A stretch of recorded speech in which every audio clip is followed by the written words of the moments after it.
হয়, বিধানসভা নিৰ্বাচনলৈ মাজত মাত্ৰ কেইটামান দিন বাকী আৰু ইতিমধ্যে সমষ্টিসমূহত ৰাজনৈতিক দলসমূহে তৎপৰ হৈ পৰিছে। প্ৰাৰ্থীসকলে নিজ নিজ প্ৰচাৰ অভিযান চলাই ৰাইজৰ মন জয় কৰিবলৈ চেষ্টা চলাইছে। আমাৰ লগত উপস্থিত আছে বৰক্ষেত্ৰী বিধানসভা সমষ্টিৰ বিজেপি মিত্ৰজোঁট প্ৰাৰ্থী নাৰায়ণ ডেকা আৰু আমি তেখেতৰ লগত কথা পাতিবলৈ চেষ্টা কৰিম। মই পোনে পোনে আপোনাৰ ওচৰলৈ আহিছোঁ। নিৰ্বাচনলৈ মাজত মাত্ৰ কেইটামান দিন বাকী আছে, প্ৰচাৰ অভিযান কেনেকৈ চলাইছে, কেনেকৈ সাজু হৈছে? নিৰ্বাচনৰ প্ৰচাৰ আমাৰ খুব সুন্দৰভাৱে হৈ আছে আৰু আচলতে ভাৰতীয় জনতা পাৰ্টীৰ নিৰ্বাচন কেন্দ্ৰিক প্ৰচাৰৰ বহুত বেছি কাম নিৰ্বাচনৰ প্ৰাক মুহূৰ্তত নাথাকে। আমাৰ সংগঠনে আমাৰ 24/7 আৰু 365 ডেইজ বছৰটোৰ 365 দিনে আমি সংগঠনৰ কামখিনি খুব নিয়মিতভাৱে কৰি থাকোঁ। আৰু সংগঠনৰ কাম বুলি ক'লে আমাৰ চৰকাৰৰ আঁচনি, চৰকাৰৰ কাম কাজ ৰাইজৰ মাজলৈ লৈ যোৱা, ৰাইজৰ বিভিন্ন অভাৱ অভিযোগ, ৰাইজৰ বিপদ আপদৰ লগত আমাৰ সংগঠন জড়িত হোৱা, এই ধৰণৰ কাম কাজখিনি সেৱাৰ মাধ্যমেৰে যিটো সংগঠন কৰাৰ পৰম্পৰা, ভাৰতীয় জনতা পাৰ্টীয়ে এই ধৰণে কামখিনি কৰি থাকে।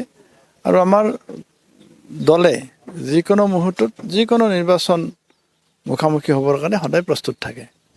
গতিকে আমাৰ নিৰ্বাচন বুলি বহুত বেছি কৰিবলগীয়া নিৰ্বাচনৰ প্ৰাক মুহূৰ্তত নাথাকে। তথাপিতো এটা নিৰ্বাচন গণতন্ত্ৰৰ উৎসৱ, এটা সুন্দৰভাৱে পৰিপাটিকৈ নিয়মিতভাৱে সকলো কাৰ্যকৰ্তাৰ মানে এটা যিটো উৎসাহ, সেই উৎসাহটোৰ প্ৰতি আমি সন্মান জনাই আমি নিৰ্বাচনটোত আমি আগবাঢ়িছোঁ। কোনবোৰ বিষয় লৈ এইবাৰ ৰাইজৰ মাজলৈ গৈছে, ইছ্যুসমূহ কি কি আপোনাৰ? নাই, ইছ্যুটো স্পষ্ট। ইছ্যু অসমৰ বিকাশ, ইছ্যু অসমৰ ৰাজনৈতিক, সাংস্কৃতিক, আমাৰ অৰ্থনৈতিক বিকাশ, এইবিলাকে আমাৰ মূল ইছ্যু। এইবিলাকৰ ওপৰতো যদি আমাৰ বিকাশ হ'ব লগা হয়, বিকাশ হ'ব লাগিলে আমাৰ অকল আন্তঃগাঁথনি বিকাশেই আমাৰ একমাত্ৰ লক্ষ্য নহয়। লক্ষ্য হ'ল অসমৰ গৰীব, কৃষক, মহিলা, শ্ৰমিক, যুৱক যুৱতী সকলোৰে বিকাশ হ'ব লাগিব।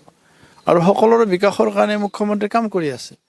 গতিকে এই কামখিনি আমি অৱধাৰিতভাৱে যাতে কামখিনি আগুৱাই লৈ যাব পাৰোঁ, নিৰবিচ্ছিন্নভাৱে যে কামখিনি আগুৱাই লৈ যাব পাৰোঁ।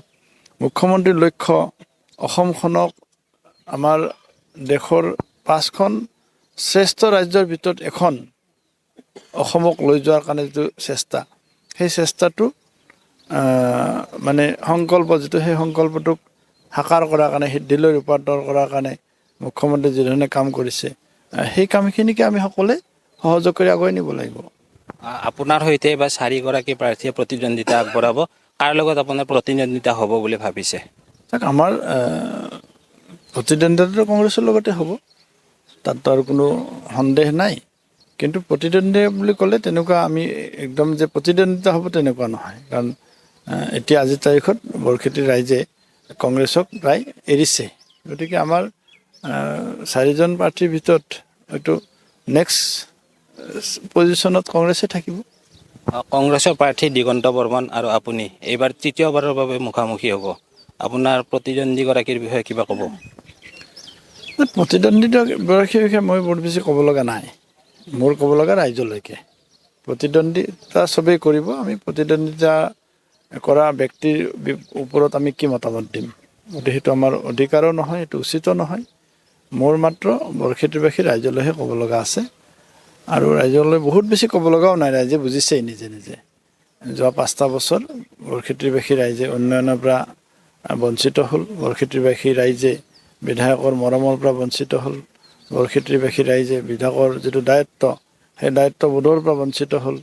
গতিকে ৰাইজে বুজিছে আৰু মই ৰাইজলৈ এইটোৱে আহ্বান জনাইছোঁ যে কেন্দ্ৰত এখন শক্তিশালী বিজেপি চৰকাৰ, ৰাজ্যত এখন শক্তিশালী বিজেপি চৰকাৰ, এগৰাকী দক্ষ দূৰদৰ্শী মুখ্যমন্ত্ৰী।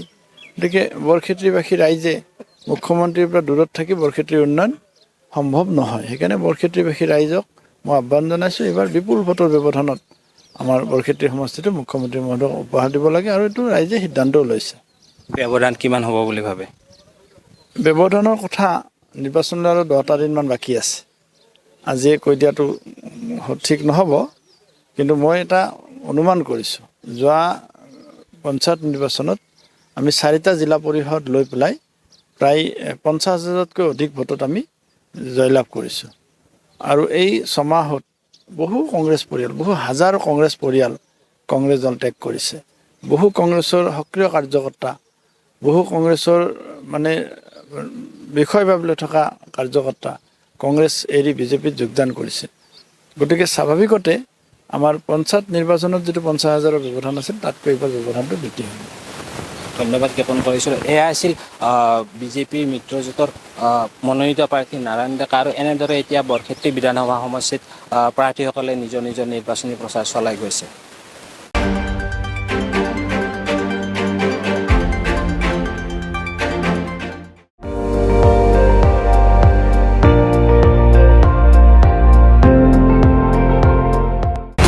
আপুনি চাই আছে ND24, সৰ্বশ্ৰেষ্ঠ নহয় সৰ্বোত্তমৰ দৌৰত।